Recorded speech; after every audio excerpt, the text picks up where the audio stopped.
বিএনপিকে যারা ভোট দিয়েছে তারাও প্রতারিত হয়েছে, তারাও নিজেরা চিটেড ফিল করছে। কারণ দিন শেষে তো বিএনপি রাষ্ট্র কাঠামোর বাইরে না। বিএনপির হয়তো আপনি যদি পার্টি পলিটিক্স করে কত, মানে একটা নির্দিষ্ট যদি অংশ 5% বা 10% পার্টি পলিটিক্স করে, ভোটার মানেই তো কর্মী না। যারা ভোট দিয়েছিল যে বিএনপি এসে এইগুলোর সংস্কার করবে, তারাও এখন বিট্রেড ফিল করছে। সেজন্য আমাদের এখন আবার রিঅর্গানাইজ হইতে হবে। আমাদের এখানে যারা আছে আমাদের রিঅর্গানাইজ হইতে হবে। আমাদেরকে মনে রাখতে হবে শুধুমাত্র ফাইটটা সংসদের ভিতরে না, আমাদের সংসদের বাইরে, আমাদের প্রত্যেকটা জায়গা থেকে আমাদের এই যে সংস্কারের যে আকাঙ্ক্ষা, আমাদের রাষ্ট্র কাঠামোর প্রত্যেকটা ব্যক্তি, প্রত্যেকটা আমজনতা যে নাগরিক হয়ে উঠবে, সেই লড়াইটা আমাদের সেটা অব্যাহত রাখতে হবে। সেটা সংসদের ভিতরে এবং সংসদের বাইরে একইভাবে অব্যাহত রাখতে হবে।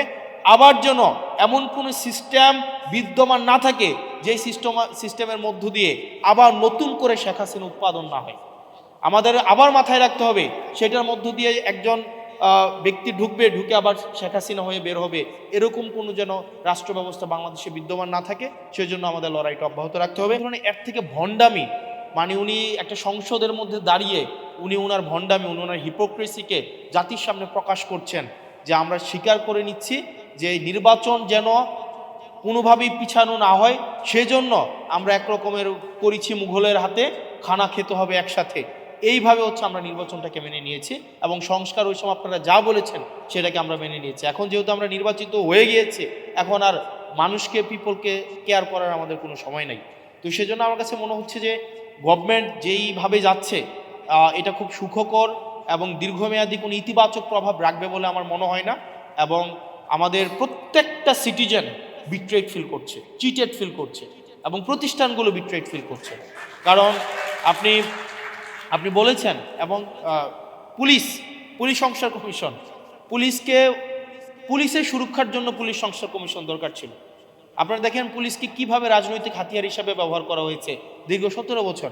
ভাই, পুলিশই তো মানুষ, সে মানুষ না, তারও তো নিজস্ব হচ্ছে প্রোটেকশনের দরকার আছে। কিন্তু আপনি দেখেন আবার পুলিশের পোস্টিং, আবার হচ্ছে পুলিশের প্রমোশন, আবার পুলিশের পদায়ন, সবগুলাকে হচ্ছে আপনার মন্ত্রীর ইচ্ছার মধ্যে আপনি রেখে দিলেন। আবার আপনি দেখেন আপনার বিচার বিভাগের আপনার হচ্ছে সংস্কারটা হয় নাই। এখানে সেক্রেটারি, ওই দিন আইনমন্ত্রী সংসদে দাঁড়াইয়া উনি অনেকগুলা সত্য উনি চেপে গিয়েছেন এবং উনি অনেকগুলা অসত্যের অবতারণা করেছেন কাব্যিকভাবে এবং খুবই এত এইভাবে লাই বলতে পারে, এটা আমার কাছে খুব অবাক হয়েছে। উনি বলেছেন পোস্টিং, প্রমোশন, পদোন্নতির এটার কোনো এখতিয়ার নাকি আইনমন্ত্রীর নাই। খাতা কলম অবশ্যই নাই, কিন্তু প্র্যাকটিসে আইনমন্ত্রী যেটা বলে সেটাই হয়। এখন আপনি একটা বিচারক, ফেয়ারলেস কোনো একটা বিচার কার্য পরিচালনা করবে, বাংলাদেশে তো এই পরিস্থিতি নাই। আপনি তার সেক্রেটারিয়েটটা আপনি তাকে দখল করে রাখলেন। আমাদের ব্যুরোক্রেসিকে আপনি হচ্ছেন স্ট্রাকচারাল রিফরমেশন আনলেন না, এবং এটা না আনার কারণে যেটা হয়েছে, পুরা জাতির প্রত্যেকটা ভোটার, ইভেন আসসালামু আলাইকুম, শুভ সকাল, সকাল মনে হয় না, এখন শুভ দুপুর, 12:42 বাজে। যদিও আমি একটা ইন্ডিভিজুয়াল সেশনে থাকার কথা ছিল জ্বালানি বিষয়ে, কিন্তু এখন আমাকে ব্যাংক বিষয়ে, অর্থ বিষয়ে আমাকে থাকতে হচ্ছে। রাজনীতিবিদদের এটা একটা অসুবিধা, সব কিছুর কিছু কিছু জানতে হয়, আর কিছু কিছু বিষয়ের সব কিছু জানতে হয়। এই জন্য দেখা যায় আমরা কিছু কিছু বিষয়ের সব কিছুও জানা হয় না, আবার সব কিছু বিষয়ের সব কিছুও জানা হয় না। এটা হচ্ছে আমাদের লিমিটেশনস। ব্যাংকিং বিষয়ে কথা হচ্ছিল। আমার কাছে মনে হয় সামনে বাজেটকে সামনে রেখে এখন ব্যবসায়ী আপনারা যারা আছেন, আপনাদের একটা বিষয়ে এই সরকারের কাছে আপনাদের একটা দাবি খুব বেশি স্ট্রংলি করা উচিত। সেটা হচ্ছে ট্যাক্স অটোমেশন অথবা ভ্যাট অটোমেশনের বিষয়টা। আপনি দেখবেন কিছুক্ষণ আগে উনি একটা ডেটা দিয়েছেন, আরজিএসসির একটা হচ্ছে রিসেন্ট একটা রিসার্চ আছে, সেখানে 1,28,00,000 টিআইএন ধারী আছে, 1,28,00,000, কিন্তু আয়কর রিটার্ন জমা দিছে 5.5 লাখের মতো, এটা 5%ও না।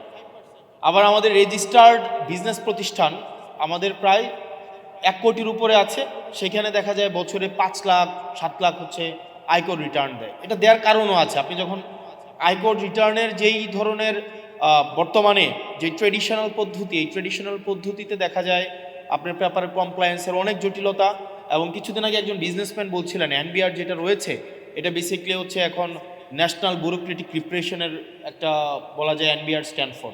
তো দেখা যায় ট্যাক্স ফাইল জমা দেওয়ার ক্ষেত্রে যে ধরনের জটিলতা, এই জটিলতা যদি আমরা অটোমেশন করে দিতে পারি, পেপারলেস করে দিতে পারি, অথবা এনআইডি কার্ডের সাথে যদি আমরা ইন্টিগ্রেটেড করে দিতে পারি, তাহলে এক কার্ডে অল সার্ভিস হচ্ছে আমাদের হয়ে যায়, এবং আন্ডার টেবিল যেই ধরনের কম্প্রোমাইজ আছে বা আন্ডার টেবিল যেই ধরনের নেগোসিয়েশন হয় সেটাও কিন্তু কমে যায় এবং সেটা অলমোস্ট জিরো হয়ে যায়।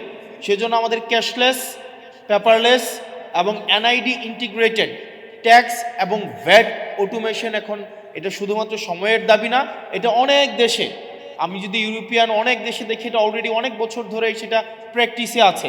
আপনি ইংল্যান্ডে যান, ইউএসএতে যান, ইউএসএতে যে ট্যাক্স দিচ্ছে একটা মেশিনকে ট্যাক্স দেয়। ইউএসএ দেখা যায় আপনি যখন একটা ট্যাক্স দিবেন, একটা হচ্ছে আপনি একটা স্ট্রিটে বিভিন্ন কর্নার বুথ থাকে, আপনি ওখানে ট্যাক্স দিচ্ছেন, ওখানে কোনো আপনি কে ট্যাক্স নিয়েছে কোনো ব্যক্তিকেও আপনি কখনো দেখবেন না, আপনার ওই মেশিনের সাথে হচ্ছে আপনার হচ্ছে কমিউনিকেশন হচ্ছে। তো সেখানে আন্ডার টেবিল কোনো ধরনের কম্প্রোমাইজ করার কোনো সুযোগ থাকে না। বাংলাদেশে দেখা যায় এই জিনিসটাকে পেপার ইন্টিগ্রেটেড করে রাখা হয় এবং ব্যাপারটাকে খুব জটিল করে রাখা হয়। সেজন্য যারা ব্যবসায়ী আছে তাদের সুবিধার জন্য এবং আমরা বেশি করে ট্যাক্স এবং ভ্যাট সংগ্রহ করার জন্য আমাদের বর্তমানে ট্যাক্স এবং ভ্যাট অটোমেশনের কোনো বিকল্প নেই। আর দ্বিতীয় যে বিষয়টা, বর্তমানে আমাদের যেই সংকট, আমরা কিছুদিন আগে যেই জাতীয় সংকটের মধ্য দিয়ে গিয়েছি, সেটা হচ্ছে আমাদের ফুয়েল ক্রাইসিস, একই সাথে সাথে আমাদের এনার্জি ক্রাইসিস। এই ফুয়েল এবং এনার্জি ক্রাইসিস এখন দেখা যায় লম্বা লাইন কমে গিয়েছে, এখন লম্বা লাইন নাই।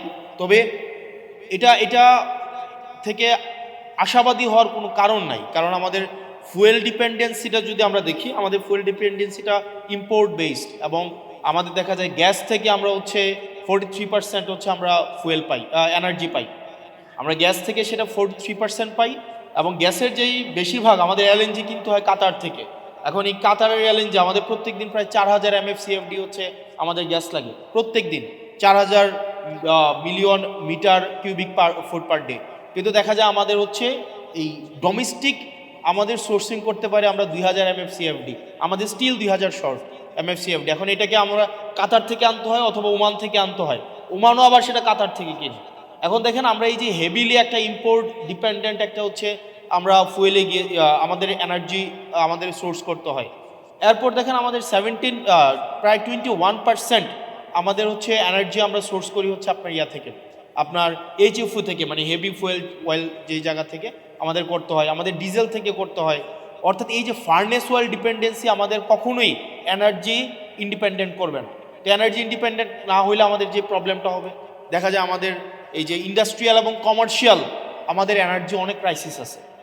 ইন্ডাস্ট্রি এবং কমার্শিয়াল এনার্জি ক্রাইসিসের কারণে আমাদের হচ্ছে বিজনেস বার্জিয়ন হচ্ছে না, বিজনেস বাড়ে না। আমাদের এখানে দেখা যায় প্রচুর পরিমাণ আমাদের লোডশেডিংয়ের কারণে আমাদের বড় বড় প্রতিষ্ঠানগুলো প্রত্যেক বছর ক্রাইসিসের মধ্যে দিয়ে যেতে হয়।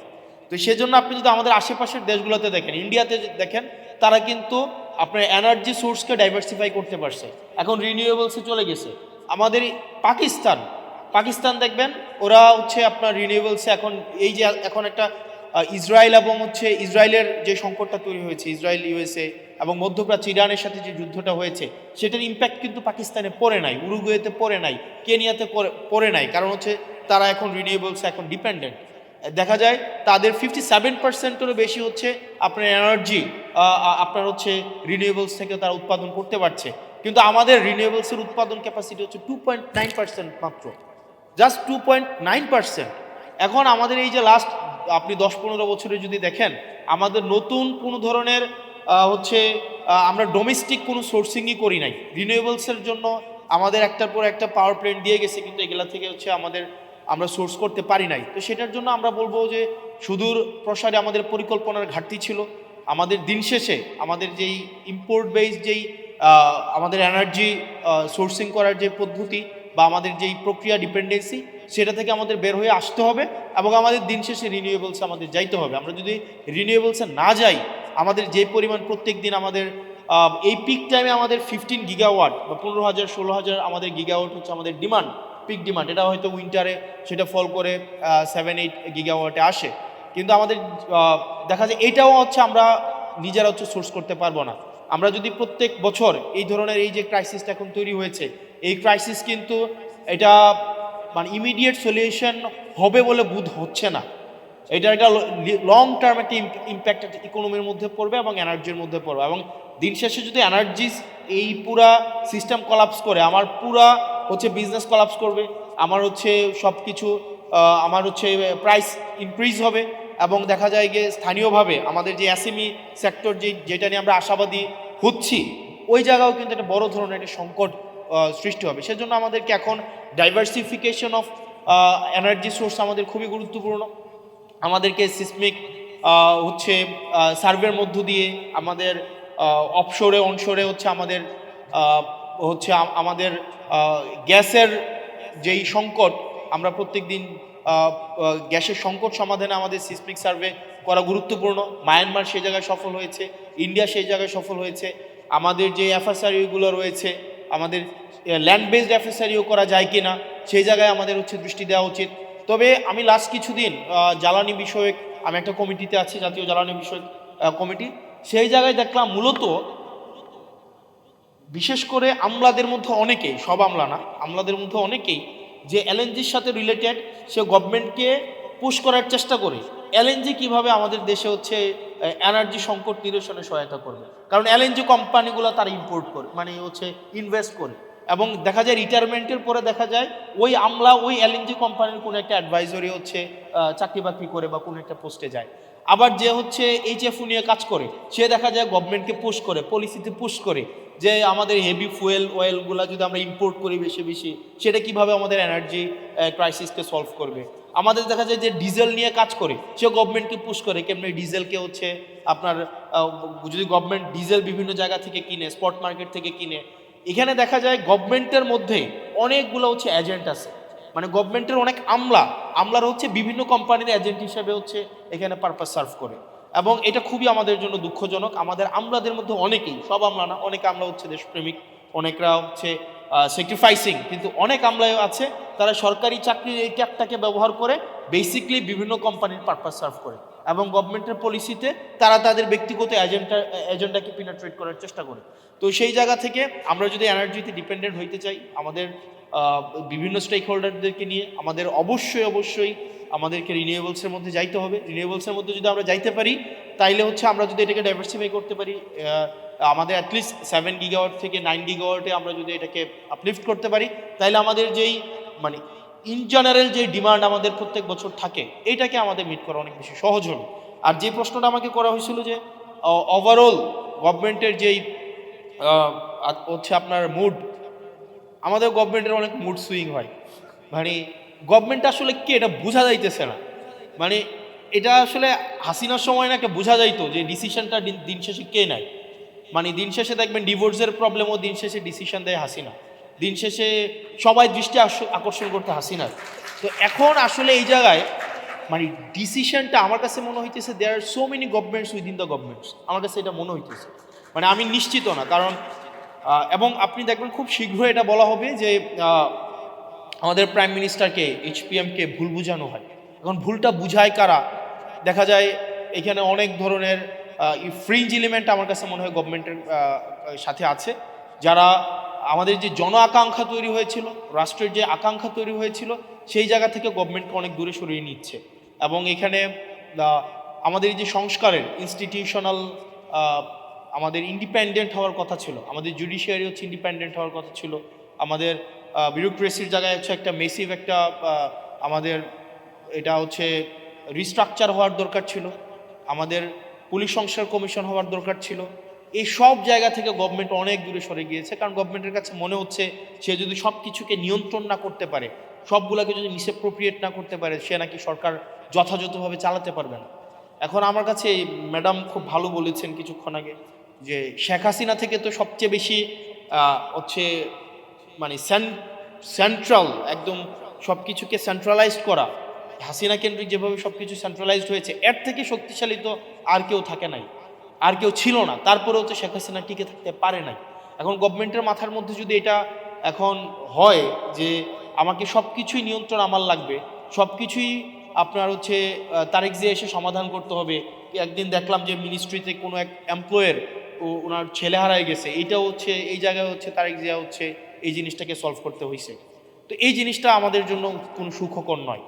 এবং ওই দিন জনাব সালাউদ্দিন সাহেব বললেন, উনি স্বীকার করলেন, এটা গভর্নমেন্টের একটা দীনতা, উনি স্বীকার করলেন যে আমরা আসলে যে একরকমের এটা ওনাদের হচ্ছে সংস্কার নির্বাচন হওয়ার জন্য ওনারা তখন যা বলেছে সেটা মেনে নিয়েছে, মানে যা বলেছে সেটা মেনে নিয়েছে, শুধুমাত্র নির্বাচনটা যেন হয়ে যায়। এবং এটা